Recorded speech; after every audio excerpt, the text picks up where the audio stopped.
1 Corinthians chapter 7, and the title of today's message is One Flesh. One Flesh.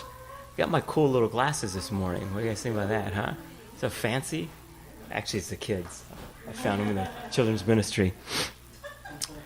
So I encourage you to, if you're a note taker, to take out the pen and paper, or however you take notes, and do so. So important. God always encourages us to write things down.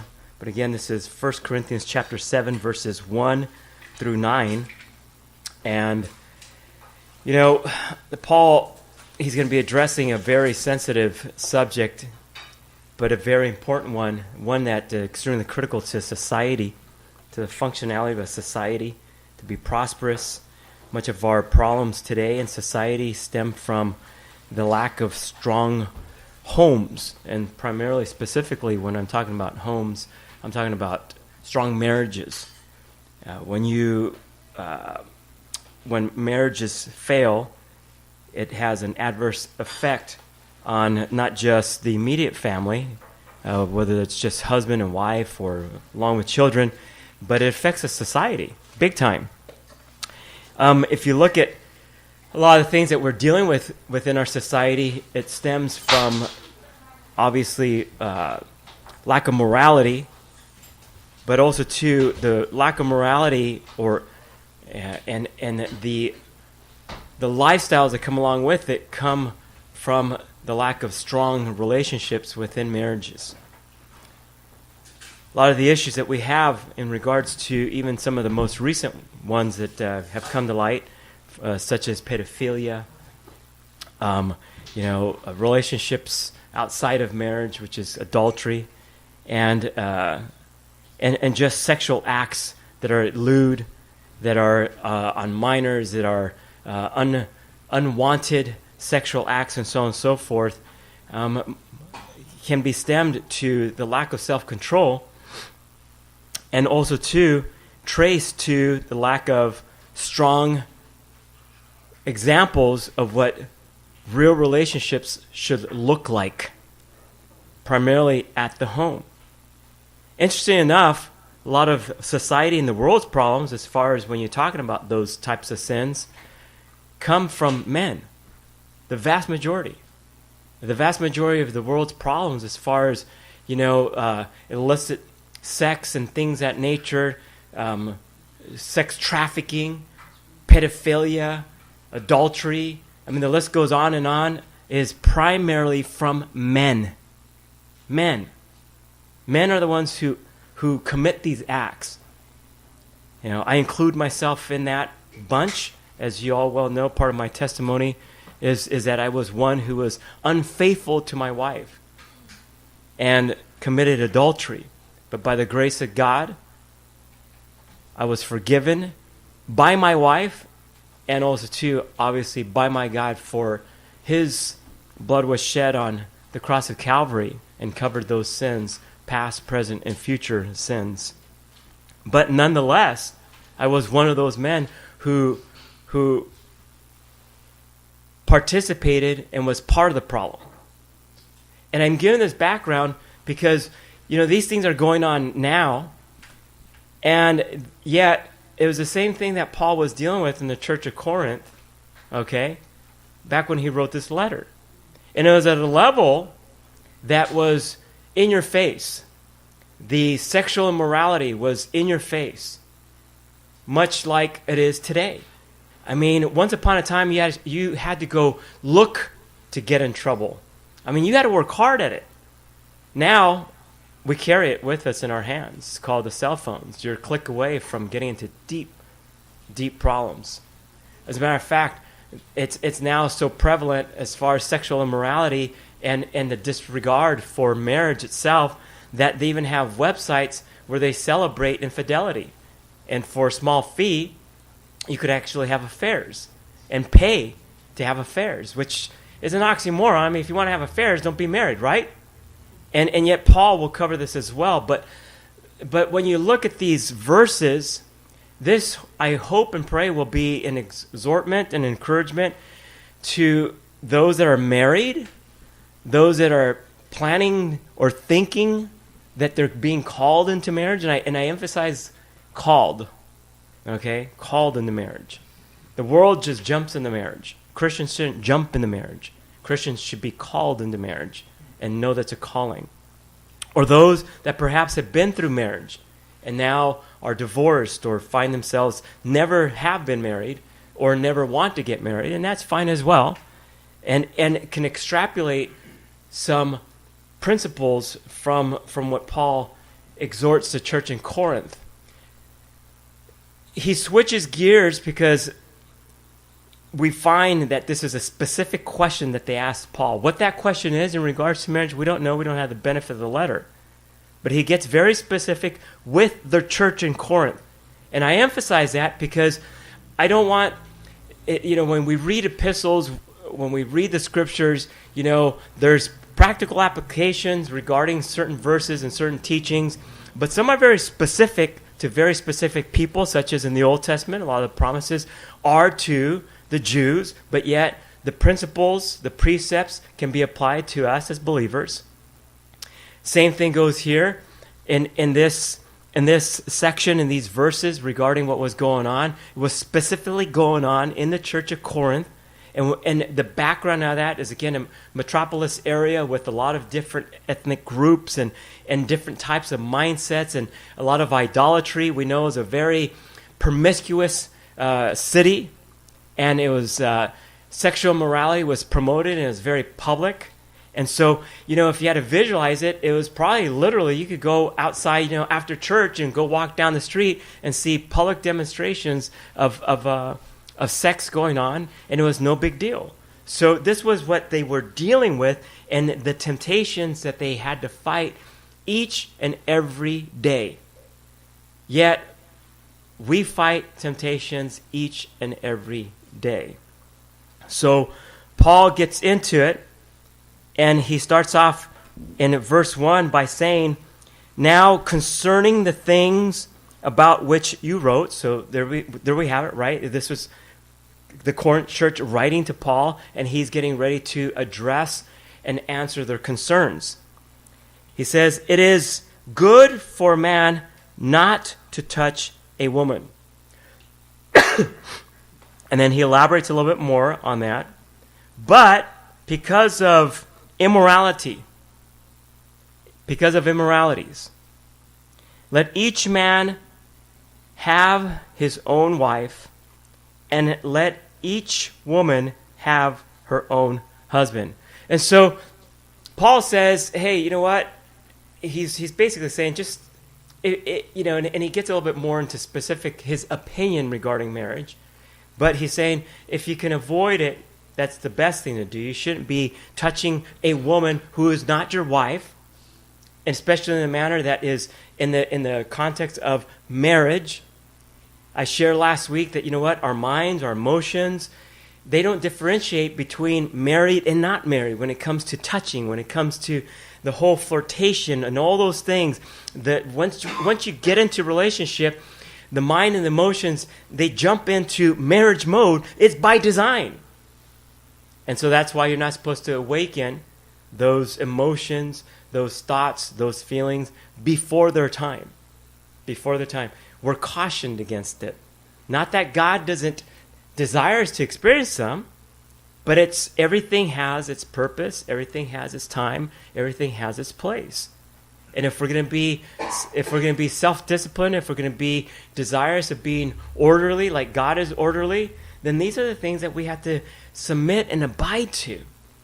And nowhere, I continually say that the things of God and following the Lord are not easy.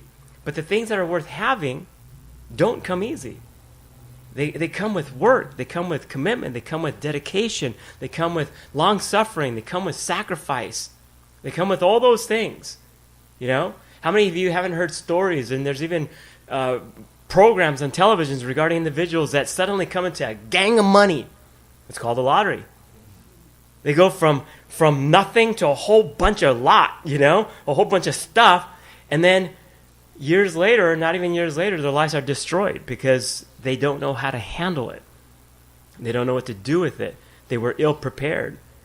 And yet God prepares us in the proper order to be prepared for the things that are worth having. And my point regarding the whole lottery thing is that, you know what? They didn't get it by hard work. They got it suddenly, and they didn't know how to handle it. And they find out quickly that it really wasn't worth having to begin with. And all of them even say, I wish I had never won, because their lives are so destroyed. So, as for the purpose of the situation, the circumstance there in Corinth was one of much immorality. So, he's implying that this is a solution. Because the emphasis is, again, not to fall into immorality. And Paul doesn't want the church to be like the rest of the world. And so marriage is to be used to combat immorality. It's God's tool to combat immorality. You know, the Bible talks about in Ephesians, you know, the weapons of warfare are not what? They're not carnal. They're not tangible. They're by faith. They're the helmet of salvation. The sword ultimately is the word. They're spiritual, and we battle spiritual warfare. And God equips us with spiritual tools to combat the evils of this world that go against His will, against His word, against His prosperity. And marriage is one of the biggest weapons. Successful marriages, prosperous marriages are one of the biggest weapons that God uses in society with people to combat immorality. I'm not talking just marriage. I'm talking godly marriages. Okay? But we first have to have an understanding of what is the biblical definition and the biblical purpose of marriage. Or in other words, what's the genesis? What's the genesis, of marriage and the genesis of all things? And for that, we turn to Genesis. We turn to Genesis chapter 2.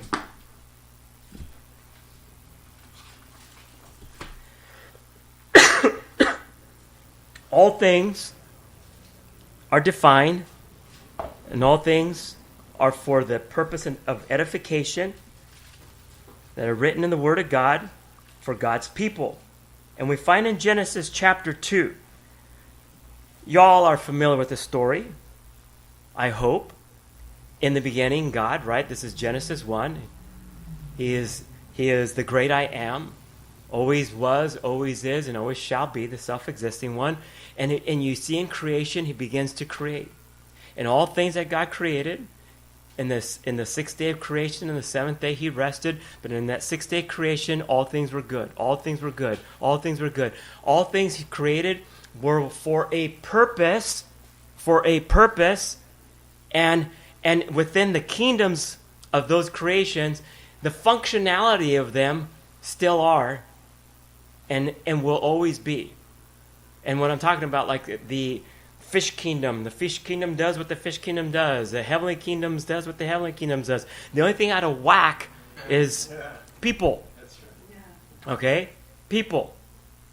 And we know that's because there's a fall and the disobedience of Adam, the deceit of Eve, and so on and so forth.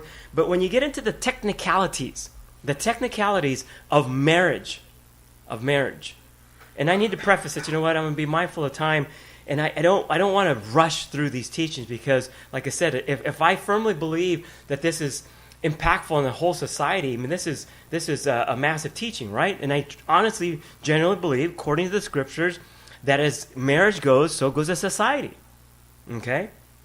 And so if we don't get through all 9 verses, and so be it. We'll pick it up next week. So anyway, the biblical purpose of marriage.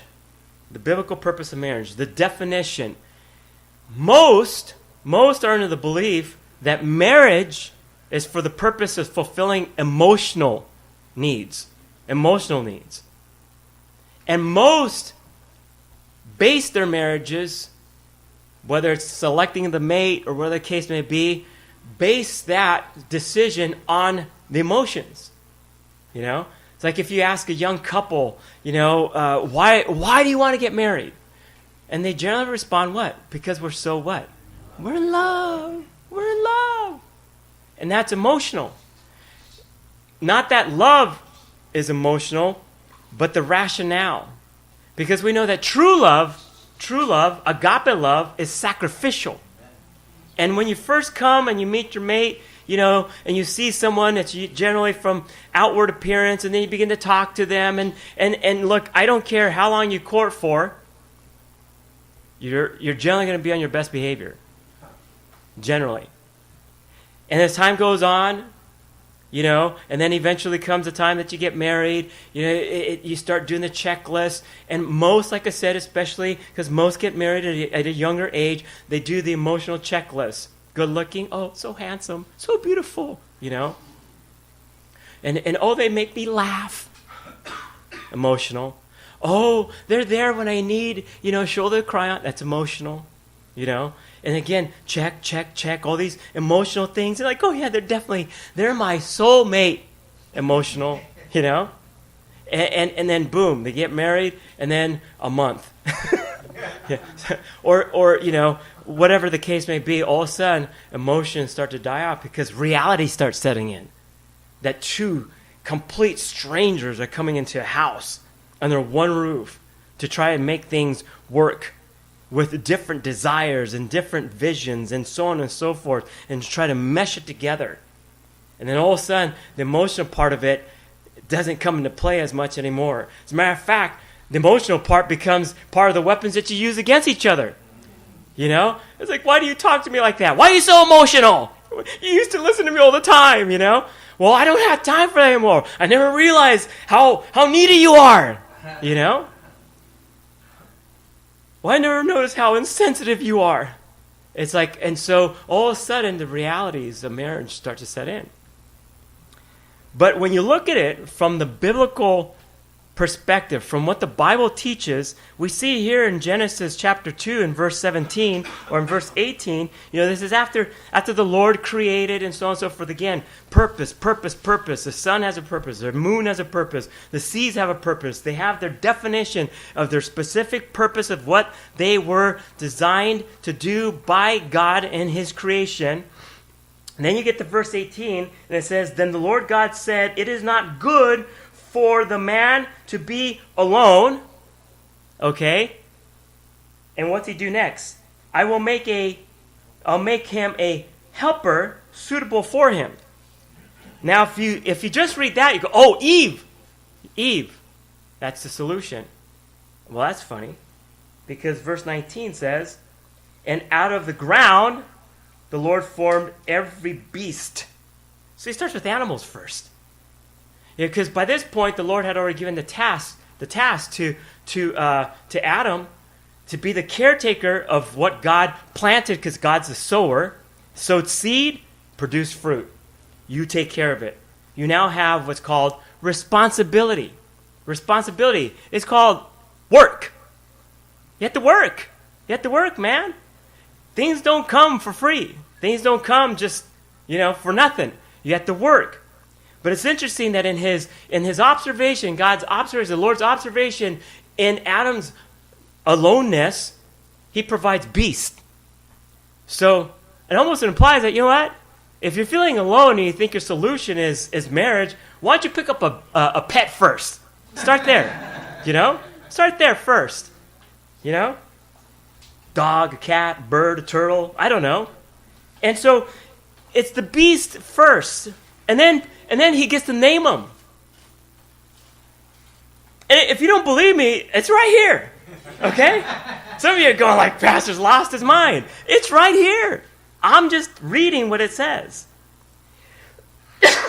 And then, so you go further down, and the man gave names to all the cattle, right? So there's this task that God gives to Adam, and it's work. He has to identify and become intimate and understand the functionality, all this, because all this cattle, all this creation is going to be necessary to be what? Prosperous in this creation. All this work. Then it says there in verse in verse 20, and the man gave names to all the cattle and the birds of the sky, and to every beast of the field. But for Adam, there was not found a helper. A helper. See, the emphasis is a helper. It doesn't say, for Adam there wasn't an emotional support system for him because he was so distraught. The emotional support system was the Lord. That was his emotional support system from the very beginning. You cry out to the Lord. You know? Who knows you best? You think your helper knows you best? No, the Lord knows you best. He's the one who fashioned you. You know, created you in your mother's womb. He knows you're coming and you're going. You're standing and you're sitting. But yet, in a marriage, we have this habit of putting so much emphasis on our spouse to be that emotional solution to my emotional problems. And I can tell you right now, we're going to fail one another in that category. But it's for the purpose of having a helpmate. A helpmate. A helper suitable for him. For who? For him. This implies that what? It's to come along. It's a come along partner, right? Come alongside. Hey, Eve, come help me out. There's work to be done. And it goes on to say, and then the Lord fashioned into a woman the rib which he had taken from the man and brought her to the man. This is all DNA stuff, okay? If you want to get into science, it's right here. This is DNA. You cut up any human being, extract any DNA from any human being, and you're going to find human DNA, okay? Irregardless of ethnicity, irregardless of continent or whatever the case may be, human is human. We're one race. We're the human race. It's very difficult to work in a secular society, an anti-Christ world, to get the message across that there is no such thing as racism, because there's no races. There's one race. It's the evil that we inflict on our fellow man. That's the problem. Evil is the problem. Sin is the problem. Okay? Actually, the idea of different races is what opened up the door for quote-unquote racism to begin with. As to say those are less human. As a matter of fact, they're not even human. It was no different than the way the Jews were treated by the Egyptians, because they didn't see them as human, worthy of anything, not even of life. They're just to be used as you know, you use an ox or whatever, the equivalent of an animal. To this date, I mean, the enemies of Israel say what? They're dogs. They're worthless. They don't even belong in the face of the earth. They should be pushed into the ocean. And so, goes on, he says, formed him, right? And the man said, this is now bone of my bones and flesh of my flesh. She shall be called woman, because she was taken out of man. For this cause a man shall leave his father and his mother. Now, I don't want to start getting into more technicalities, but like I said, I mean, this is deep stuff. This is his instructions in regards to get out of your parents' house. Okay? I remember when Anthony and Alicia were talking about getting married, you know, as a parent, your concern is the financial aspect of it. You know, are they prepared financially? Now, I knew, as far as from a spiritual standpoint, they were taking steps on their own to seek spiritual guidance, to be counseled, and so on and so forth in the ways of the Lord. You know, most of you were active participants in sowing into the relationship. Because I personally instruct them to go spend time with the different couples, the different stages, even if those that are maybe separated or have been divorced, whatever the case may be. Pick their brains, listen to them, and be poured into. And so they did so. But the financial aspect of it, you know, that's a concern. Because anybody who's been married long enough knows that you can't pay bills with love.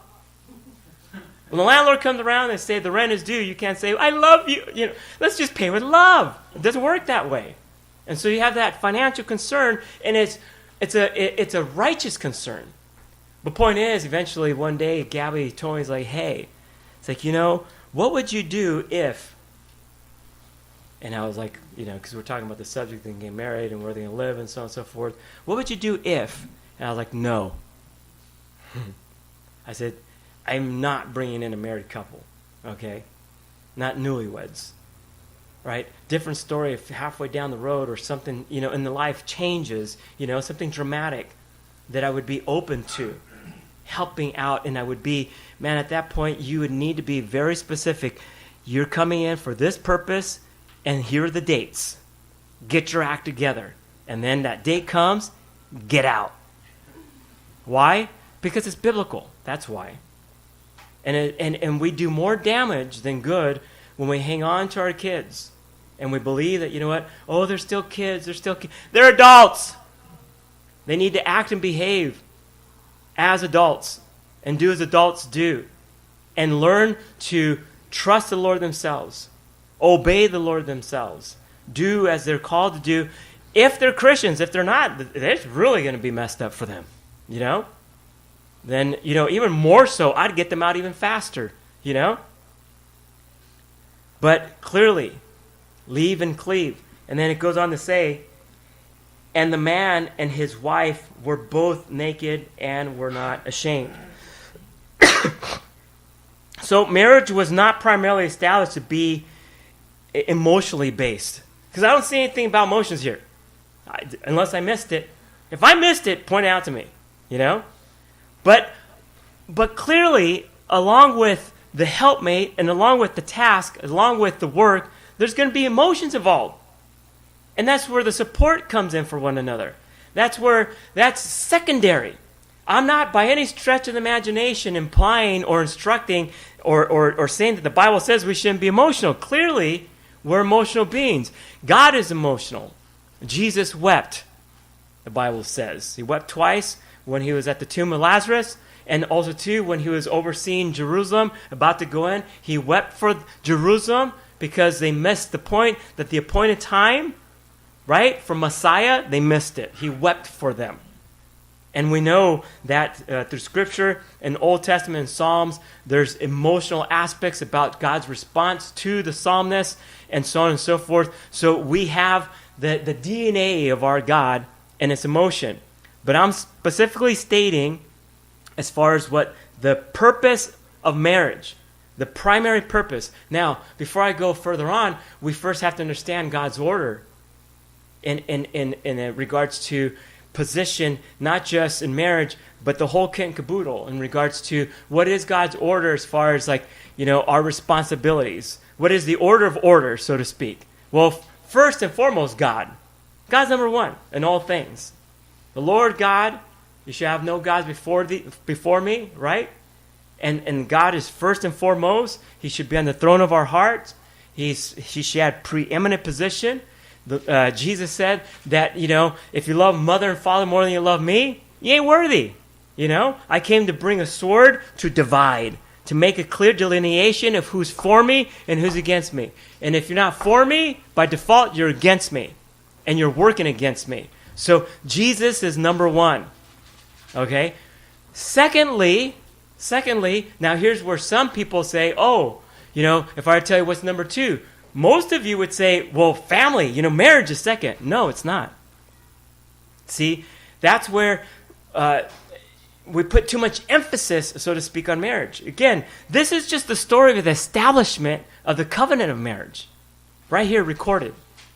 But what's number two is actually what came first. The creation of the earth, the heavens, the universe, the beasts, and so on and so forth. Or in other words, what is the provision for the necessity or the provision for the future couples and families. And later on translated, if you read into the Old Testament, especially once the birth of Israel, nation comes number two. Because if we're invading, we're not a strong nation, how can you have strong families? The first thing that the Nazis did when they started invading different countries, and the reason they invaded them, because they were weak in their defense. And then the next thing they came and did was they divided families. And they separated husbands from wives and children and so on and so forth. But a weak nation is easily invaded. And if you read the story of Gideon, some were dismissed because they were newlyweds and they weren't prepared to fight. And yet, the defense of a nation in God's economy is number 2. If you don't believe me, do your own study. Okay? Thirdly, then comes marriage. Marriage. Now, like I said, marriage was not primarily established to be emotionally based, but rather work or building based. Come together to build, to form a marriage, to form a house, to form and build a family, to form and build relationships, to impact, to take care of the different responsibilities that come along with marriage.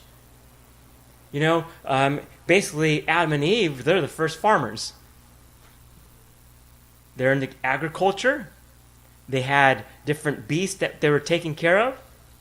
I used to go to Mexico every summer as a kid, and next door to my actually I could go visit my uncle, my aunt, and my cousins there, and they had basically, you know, the distinction is my uncle lived on a agricultural piece of land. There's numerous acres, probably like about 7 to 10 acres of land, and a bunch of trees and so on and so forth, and the different fruits, and so all that needed to be taken care of. That's a lot of work. Next door was a lot funner for me. The neighbors, they were farmers, and they had cattle, they had cows, they had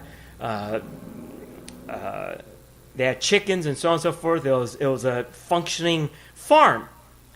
And I would go to work every day during summer to go help them out. You know, I would shovel poop. That was one of my responsibilities, you know. If you think picking up dog poop's heavy work, oh man, try picking up cow poop. You know, this is a daily task off of cobblestone with the shovel and the wheelbarrow.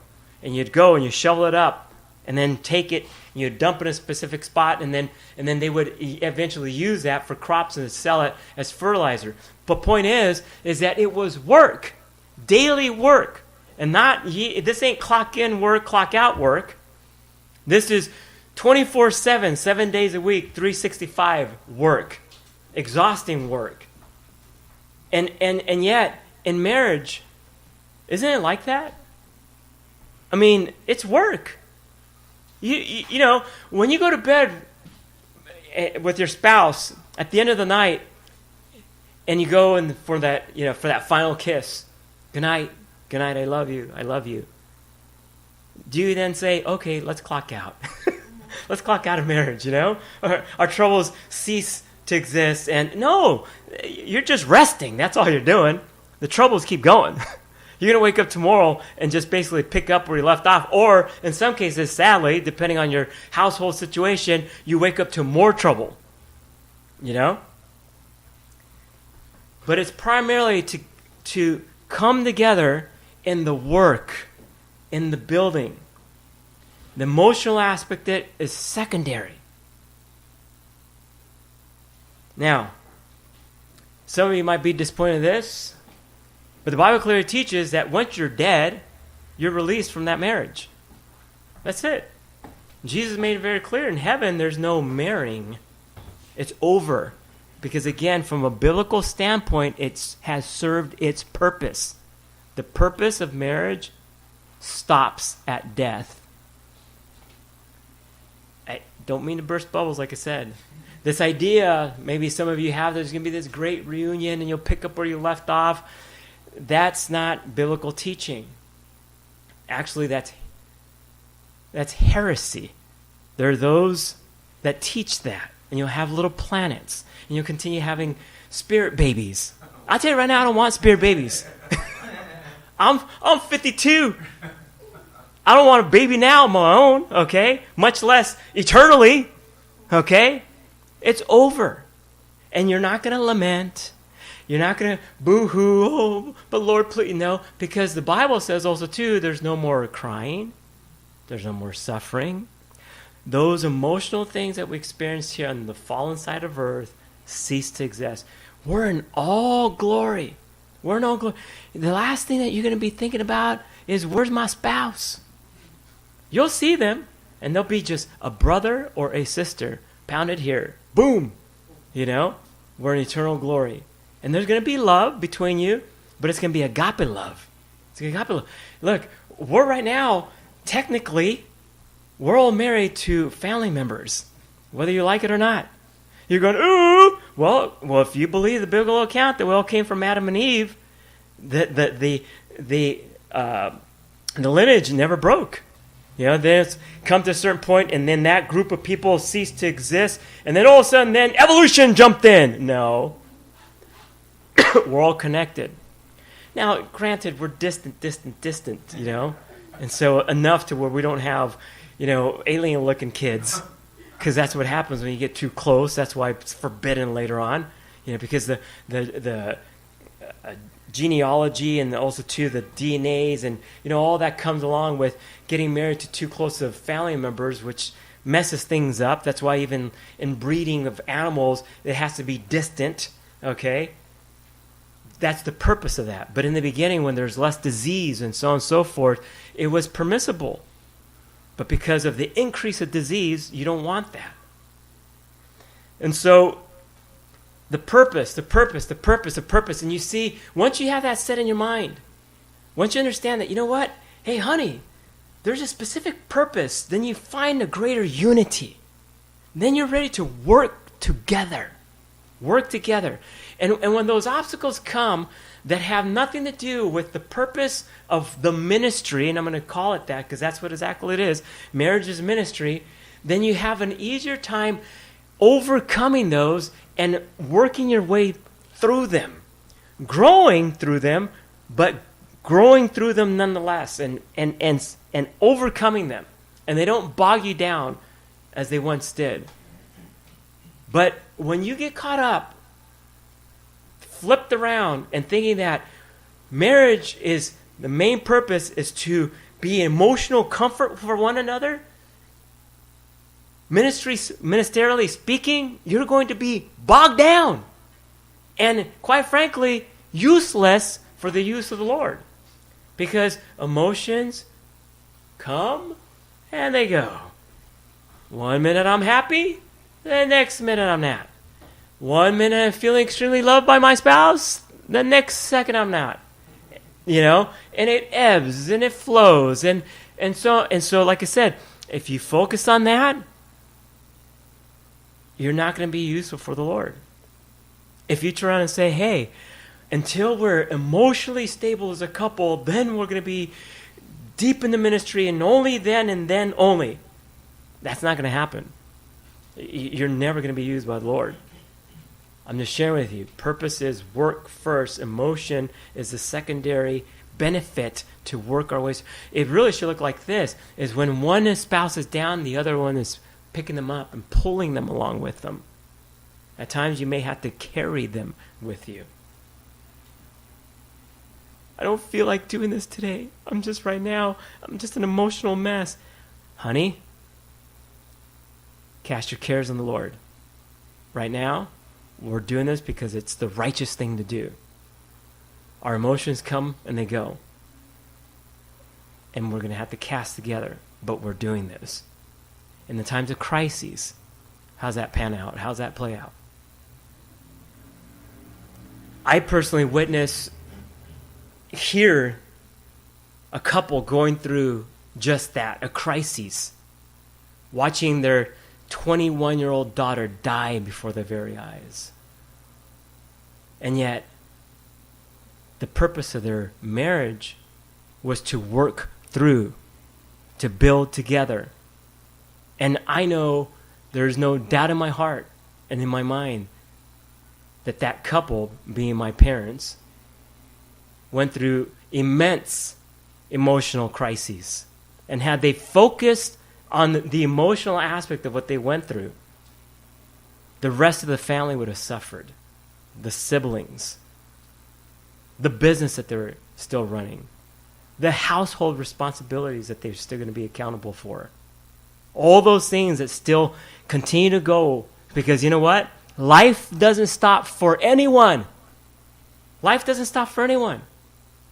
And much less to address your emotional need. That's what we have the Lord for. That's what we have each other for, to point each other to the Lord continuously in all circumstance, in all situation. This stuff ain't easy, right? I mean, come on. You know, Paul talks about that some of you suffer to the point of blood. I mean, heaven forbid I would ever have to experience seeing a child, my own child, die before my very eyes. I wouldn't wish that upon my worst enemy. But yet those things happen in marriage. And sadly, a lot of marriages, as a result of deep crises, do not make it through. You hear so many times that couples divorce as a result of a crisis, especially when it comes to a child. You know, maybe a child that ran out into the street, hit by a car, and they lost their life. And the couple emotionally can't wrap their brain around it. And then inevitably the enemy uses it to do what? To divide that couple. To divide them. How? If only you have been doing what you're supposed to do. Watch. I told you one simple thing. Watch our child. You know? And they can't get over that. And they lose sight of the fact that you came together for a purpose, not for the emotional primarily, but for the work. This is the labor that God has given you. He has allowed to come into your life. Together, plow through it. You have to plow through it. You know, marriage was a hot topic during Jesus' day. It really was. During his time on earth, very hot topic. It wasn't uncommon, much like as it is today, for men primarily to be dumping wives like they're hotcakes, you know? Or I should say cold cake. Because you want hotcakes. When they turn cold, you don't want it. So they're dumping them left and right for no real reason. We know how it went. They swept funny. Gone. They didn't brush their hair the way that I liked it. Gone. Or for reasons that were invalid and emotionally based, because really that's what it was, emotionally based. They didn't have a biblical foundation for the divorce. It's all emotionally based. Much like today. And if you check stats, all you have to do is check the statistics. If you're into numbers, I'm generally not that much into numbers, but when it comes to certain subjects, I do get into numbers. Numbers, as they say, anybody who's into, accounting or, they say science or really, especially architecture and things of that nature. The reason people love numbers is because numbers don't lie. 1 + 1 is 2, And so when you look at statistics, the figures do not lie. And you see that there's a trend. At one time, it was primarily men. One time, there's a great shame for divorce. You wouldn't even think about getting divorced. I mean, we probably all have people in our lives from past generations, our parents or our parents' parents, that you didn't divorce no matter what. No matter what, you just did not divorce. And then the trend began to change.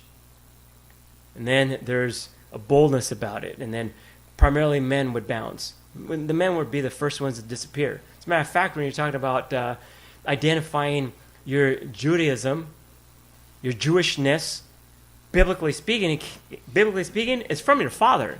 You're a Jew if your dad's a Jew. But because so many men bounce, and in some cases, you can't even find the father or know who the father was or is, then they went to the mother. As long as your mother is Jew, you are Jew. Easier to find a mother than it is a father. Unfortunately, that is a fact. The statistics are there. Look, let me throw this out there. In society, you hear about privilege, And the world bases it on skin color. And to a certain degree, statistically speaking, in some cases, there is a percentage of it being true. If you go back into our history in our own country, clearly, it was based on skin. Things have changed. Unfortunately, the economics of that has not caught up. But yet, nonetheless, in today's day and age, most people still point to skin. But you know what the reality is? You know where the real privilege is? It's not in economics. It's in homonomics, which is who's in your house. That's where the real privilege is. It's a privilege. It's a privilege to have, and kids nowadays, they don't see it that way. It's a privilege to have a mother and a father in your home, raising you up, showing you the ways of the Lord, encouraging you. That's where the real advantage is. Because if you look at the statistics, which I have, you look at all those statistics, and in the areas where there's disadvantage, there's generally mass brokenness in the home. Massive brokenness in the home, man. Parents have been divorced, remarried, divorced, and multiple children from multiple fathers, and so on and so forth. That's the reality. And yet, as a society, what do we want to do? We want to put a bandage on it. We're not interested in a fix. The fix is here. The fix is pushing towards getting back to what works. But instead, we just say, hey, going back to the statistics regarding divorce, let's just accept it. Let's just accept it and move on with ourselves and help them to real help is to get them back. Get them back to the ways of the Lord. That's true help. I mean, it'd be like the old, like some of you, struggle with your own sin. As parents, you struggle with your own sin in teaching your kids when they begin to do what you used to do. And they tell you, well, Dad, weren't you a fornicator? Well, Mom, didn't you do X, Y, and Z? Didn't you party like a rock star too? And you're like, they got me. No, they don't.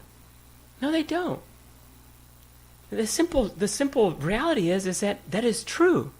But by the grace of God, I repented from that. And just because I didn't mean it was right. And I suffered the consequences. And by the grace of God, you're not suffering my consequence. But the truth is that it was never right in the eyes of God.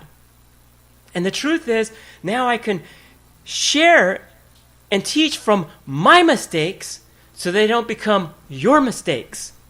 It's preventative, man. That's what it is. It's to prevent. How many of you took the flu shot? I didn't. I don't like needles. I got a whole slew of reasons why I don't do it, man. And as a matter of fact, I just went to the doctor the other day, and they had posted on there the reasons why people don't get the flu shot. And so before my doctor came in, I memorized a couple of those, and then I tested her. And she had her back to the list, which is kind of funny. She says, "Would you like a flu shot?" I said, "No, the flu shot causes the flu." She goes, "No, well, the reality is blah, blah, blah." It's like, "Oh, well, I had one last year already."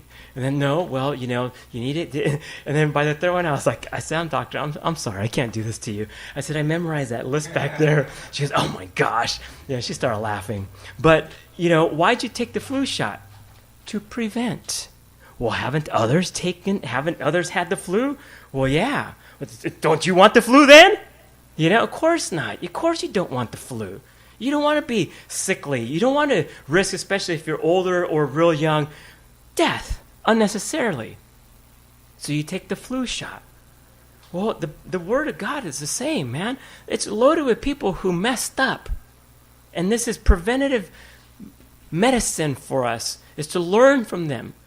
And we have the opportunity to teach our children the same thing, that, when they start jumping from relationship to relationship, you can go, whoa, whoa, whoa, whoa, whoa. Wait a minute here. well, you had, yeah. And you know, and I still struggle emotionally with some of that stuff.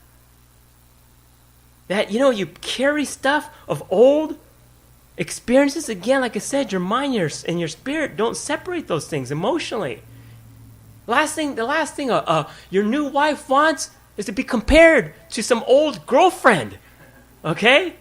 I'm dead serious. Try that one. But you know what? In your mind, some of those things are hard to fight off, aren't they? And you're like, hey, why? Because you went from relationship to relationship to relationship, and it chiseled away of all that God was storing up for the one person.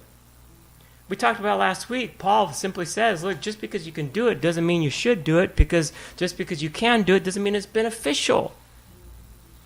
You know? Just because, you know, look, there's tools in my house. I have a bolt cutter. Everybody knows that's the master key. The bolt cutter is the master key. I had to buy a bolt cutter recently because, I put a padlock on one of our gates. And what do you think happened? No, it's a combo. Forgot the combination. And so I put it on there, like, I don't know how long ago. And I know I did something with that number. My initial thought was, well, just put it on the back because it already comes with it. Just leave it on there. And so initially I walked away. I was like, yeah, that's a good idea. And then I was like, well, that's kind of stupid. Now it's open to the world, right? Well, it comes time to the point that we need that gate open. And so, got to get it off. Gabby's saying, hey, what's the combo? I'm like, well, I know, you tell me. I thought I told you. I told you the combination. She goes, you did? She goes, you didn't tell me the combination. I said, I know I did. I said, because it's a good husband, I probably did, you know? Well, where is it? I said, what if I knew where it was at? You wouldn't be asking where the combo is. The lock would be off. So, long story short, had to go buy the master key. Snap this thing off, you know? So I buy it and, you know, go in there. Of course, I buy the cheapest bolt cutters that I can because I figured, how often am I going to use this, right? So I buy this, and surely enough, you know, I go on there and I snap the sucker off. Okay, well, now I got this, and the tag's still on there. You know what the temptation is? I look at this, and I was like, they still look new. Like, well, if I don't tell them that I used them, you know, because, hey, when will I ever use this again? I didn't take it back. You guys, come on, you guys. Come on. I'm a pastor, for heaven's sake. You can think I'm going to put myself in that position where they asked me, was there something wrong with them, sir? Did you use them? No. You know, so point is, I got them and I put them away. It's a tool. I want to relate this to the fact that, you know what, that tool is sitting there. But just because it's sitting there doesn't mean I go around snapping things off like crazy. Just because, well, I got bolt cutters, might as well use them. And go around the neighborhood snapping things off. You know what would happen if I did that? It's called being arrested. People would call the cops on me, and I'd go to jail because they'd be like, sir. Well, they're probably going like, Chappie? What are you doing? Like, this is embarrassing. We got to take you over to 13, you know? But they sit there. And they sit there. And you know what? They probably will sit there. Till who knows? Maybe there'll be another opportunity to use them. I don't know. But I don't lose sleep over the fact that they sit there and I don't use them. You know why? Because I know what they're for. But I have it. But I just don't use them. I can if I want to, but I don't. And it's the same thing with what God has given us from our bodies, our abilities to do certain things or not do certain things. Especially in the realm of marriage, you know? In the realm of marriage. We could choose certain things in marriage or choose not to. I would hope that we choose to remain focused on the Lord and holy and build strong relationships. But like I said, going back to the point, marriage was a hot topic, right? Dropping them like flies. You know, back in Mark 10, they approached Jesus, and he gave a whole discourse, whole discourse. They pressed him so hard. It's like about marriage, marriage. Well, I thought decrees. I thought this. I thought that. And he said, whoa, it wasn't like that in the beginning. Man, woman, leave and cleave, come together. As a matter of fact, in verse 9 of that chapter, Mark chapter 10, he takes it a step further than in the beginning there in Genesis. Because Genesis just says, hey, you leave and cleave, and they were naked, and they weren't ashamed. Jesus says the same thing, but then he adds this. He adds permanency. Let no man bring sunder what God has joined together. That's permanency. That's, in other words, saying, you choose till death. That's why in marriage, in the wedding ceremonies, we say, what? Till death parts. Till death parts. Once death comes, you're no longer on that obligation. You're no longer on that covenant. You're no longer under that vow. It's over. When you die, you're no longer bound by the laws of this side of eternity. You'll be held accountable before God in His judgment, but on this side, it's in murder cases. That's why it's so frustrating when these evil men and in some cases women go off. Like recently with the murderous rampage, whether it's with vehicles, whether it's guns, whether it's with extension cords and mass murders, whatever the case may be, that in the end, these individuals kill themselves before being held accountable. The world says, but you know what? I don't. As a Christian, I say, hey, you didn't escape judgment. You just escaped man's judgment. But you imagine taking a dead body to court. It sounds ridiculous, doesn't it? You know why it sounds ridiculous? Because it is ridiculous. You don't take dead bodies to court to hold them accountable on this side. It's over. It's over.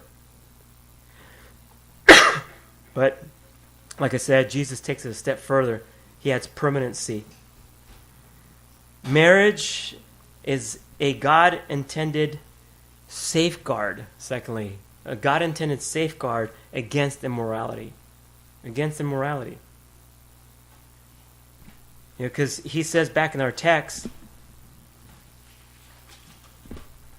says, but because of immorality, let each man have his own wife, and let each woman have her own husband.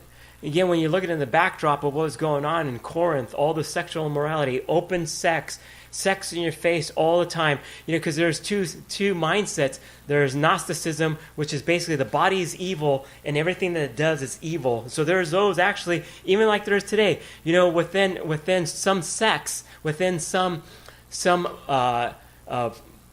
beliefs, is the abuse of the body, is to basically literally physically harm the body, to torture it because it's evil.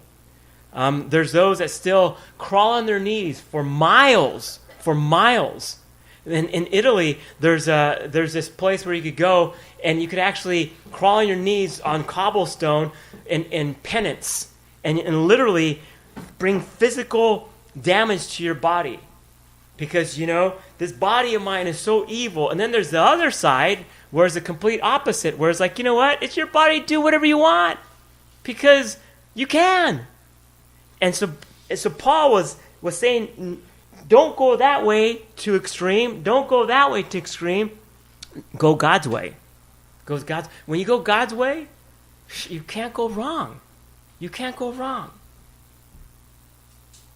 And so there's a crisis going on there within the Corinth church, in the whole community. The crisis was the crisis of immorality. And Paul, through his teachings, God was using Paul to bring them out of that mindset and bring them back into the moral high ground, God's moral high ground. And like I said, marriage is one of the most powerful weapons used by God to go against immorality, specifically sexual immorality, which is like a cancer. It's a cancer for society. You look at some of these diseases, and a lot of them come from being sexually transmitted. The whole AIDS, we still have an AIDS epidemic. But guess what? They found a Band-Aid to slow it down. And in some cases, hibernate it to where it's only HIV and not full-blown AIDS. But during the crises, what was happening? It was being transfused. It was primarily being passed on sexually. Whether because of through drug use in prostitution or in the drug lifestyle, or through the homosexual community, and then it was spilling over because there was people that were married and having sex outside of marriage. And in some cases with prostitutes, in some cases men were going to homosexual relationships, then taking it home and passing it on. And the amount of people that were receiving the HIV the virus was minuscule as far as from blood transfusions compared to those that were receiving it through illicit sexual lifestyles and other illicit lifestyles. And yet, if you focus on healthy relationships, what's that do to the numbers? Again, it's number driven, man. The world looks at stuff and like they're boggled. Like, how do we address this? Look at the numbers. Look at the numbers. When people live righteously, morally, according to the way of God, God's ways, the numbers as far as the illicit stuff drops dramatically. Drops dramatically. During a time of crisis, morality comes under greater pressure and increased temptation to sexual laxity. Think about during times of war. During World War I, especially World War II, times of crises. A lot of our servicemen were overseas and having sex outside of marriage. And there's sexual laxity instead of discipline. And yet, at the time, it seemed like the right thing to do. And yet, what happened after the war? Bigger problems now from a society standpoint. Sure, war is devastating. But once the war is over, the war continues. Basically, in essence, you have the social war now going on, where society is now affected by the aftermath of sexual immorality. God has safeguards for us. He has safeguards for us because he wants us to live in a prosperous and successful manner. When we think that we know better, that's where the problem is and will continue being. I shared with you that, I'm going to take it easy. So I kept my promise. I went a little bit over. But we'll pick up next week in verse 3. Because, it's only going to... Look, I'm pre-warning you. If you've read ahead, and if you haven't, do it. I can't force you, but I could browbeat you. Read ahead. Read ahead. There's going to be some very specific, explicit things that are mentioned here, and I'm not going to shy away from it. Because this all has to do with healthy relationships, viewing relationships from God's perspective, from a biblical perspective. And again, this let the hearer have ears to hear, because it doesn't matter where you're at from a relationship standpoint, married, single, divorced, widowed. This will be beneficial no matter what, because seasons change, but God remains the same. Amen.